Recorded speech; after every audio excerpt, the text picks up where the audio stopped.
Banyeraw. Ay, kimi lang na panaklaw. Ano po ang ninyong panaklaw? Dahil ako'y pagod na rin ako magparilong na aking ilaw. Bakit? Takay. Dahil di yan, sa buto niya. Kung yan. Eh yan po naman ay walang kayang makapagtakip niyan ay. At ang nausap po diyan yung mismong gitna na may tubig na asupre na nalingas ang paligid ng bato. Wala pong makakapunta. Ulting helicopter po malayo diyan eh. Ang ginagamit lang po nila yung telescope. Baka ganyan laking kumaw. Yung malaking kumot po. Ay ako meron sa amin carpet na napakalaki ay napakabigat naman ho galing sa Saudi. Big na yun. Para mag-ibay pala ang agipok, nalabas.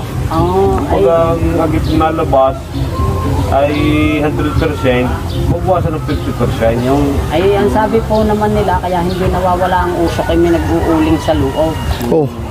May nag-uuling. Naman na lahat may kasalang parahoy kaya maraming kasalang kaya kung pag nausok ho ay di marami ang buga. Siguro maraming gatong na pinangahaw. Yun nga.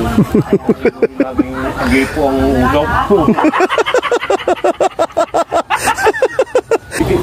Di kaya pala naubos ang puno yan, inuling pala. Inuling.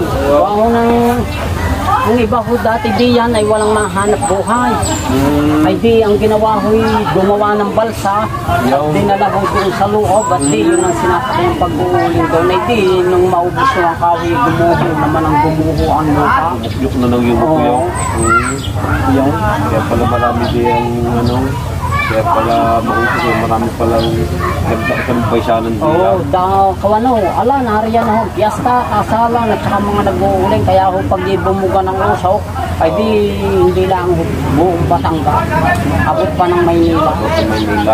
Yung area ng usok na yun. Pero yung usok na yun ay nakaka-epekto sa halaman, sa mga tao, lalo may sakit sa puso, yung may asma. Kailangan ay mag-ano ng ilong. Magmamas talaga. Wala may mga asma. Pwede dyan dahil masasanghab. Mahirap nga yan. Kaya kung di yan dapat na ikukubong na kumot, ang lapad baka hindi lang isang hektarya. Malapad yan. Malapad doon yan para mapigilan lang ang pag-uusok.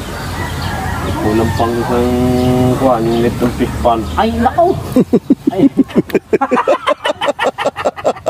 Kulang